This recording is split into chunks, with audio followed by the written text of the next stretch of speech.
Rabino Nissim Lofez, época Aharoní, año 1884 al 1950. Fue un eminente sabio y rabino de Aranzobá, Brasil y Jerusalén. Fue el más anciano de los hijos del rabino Jacob Lofez y nieto del rabino Nissim Lofez.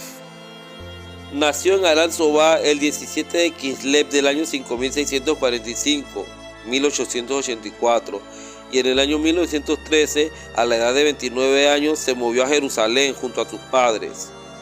De ahí fue un estudioso junto al rabino Rafael Shlomo Laniado y junto al rabino Rab Ezra Harari Raful, y se convirtió en uno de los principales sabios de la Yeshivat Ohel Moed. Debido a la difícil situación en la ciudad de Jerusalén, fue forzado a regresar a la ciudad de Aranzobá. Aquí aprendió la Shehitá y también a hacer el Brit Milá. De ahí viajó a Sudamérica y se instaló en la ciudad de Brasil. Una vez allí, publicó un calendario con todas las fechas del calendario hebreo y señalando las fiestas religiosas. Se convirtió en el rabino sefardí de la ciudad de Río de Janeiro. Desde esta posición pudo proveer todas las necesidades espirituales de la comunidad, incluyendo la mikve, sinagogas y Talmud Torah.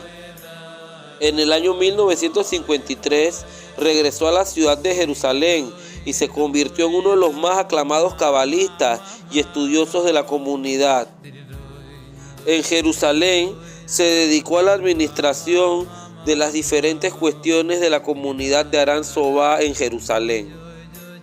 Estuvo muy pendiente de las necesidades de las personas pobres de la comunidad y regularmente les daba todo, además de mantenerlos con esperanza, siempre con alegría.